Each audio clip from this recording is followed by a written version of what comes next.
Listen to this. Electricity prices in California are more than double the national average. All right, Kelly O'Grady's in Los Angeles. How could this rise in prices threaten California's climate agenda? Well, simply, Stuart, it could make electrification unaffordable. I mean, so much so that it could be less expensive to gas up your car than charge it, if you can believe that. And that's because California electricity prices are surging with no relief in sight. Now, while places like Georgia and Illinois average well under $100 for an electric bill, if you live in a hot climate in California, you're already paying on average $186 to $223 each month for electricity. Now, industry experts argue the cost of the actual power isn't any more expensive. It's the cost the state lumps into electric bills.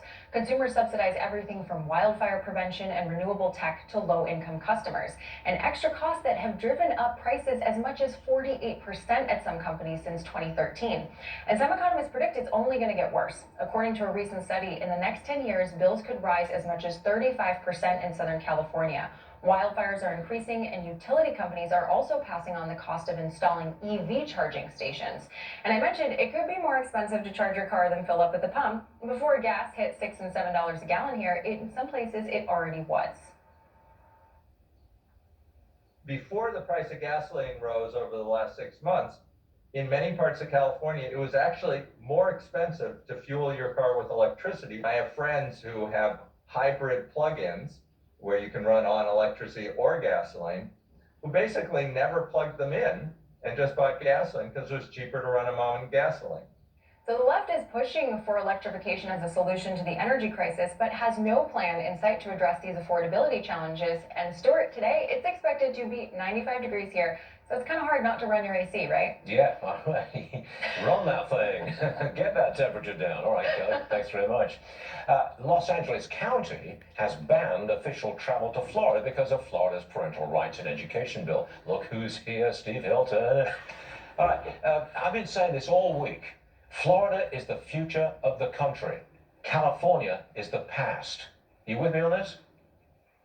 Well, I think if the Democrats who are in charge continue to have their way, California is the dystopian future, as we've just been discussing. I mean, look at what they're focusing on. You know, they by the way, with this travel ban to Florida, which is the ultimate in totally pointless and counterproductive device of virtue signaling, they're not banning travel to the 69 countries around the world that criminalize homosexuality. Right. That's fine, right? To make it, but you just try and do something in response to parental demands that you don't have it taking place so early. Oh no, you can't do that. And look at what they're focusing on. I've just been down and I was in Los Angeles County for the first part of this week. They're sending all these virtue signaling messages, but if you walk around the place, it's filthy. You've got private affluence, public squalor, in the old phrase. They can't keep the streets clean, and yet they're sending all these messages out focusing on their political activism. They can't give people affordable power either for their cars or their homes or their egg or anything. They can't do anything useful, so they're wasting their time with this virtue signaling. It's unbelievable. Oh, wait a minute. There's one more. California lawmakers, I believe, are proposing a 4-day work week. What do you think of that? Well, look at that. Okay, so we've got Elon Musk leaving California to set up his factory in Texas, as we've just been hearing. Okay, you've got multiple businesses leaving the state, one after the other. The announcements keep coming. You've got the highest unemployment practically in the country. At the same time, you've got the highest taxes, the highest regulation. So what do the California Democrats suggest in response? More regulation.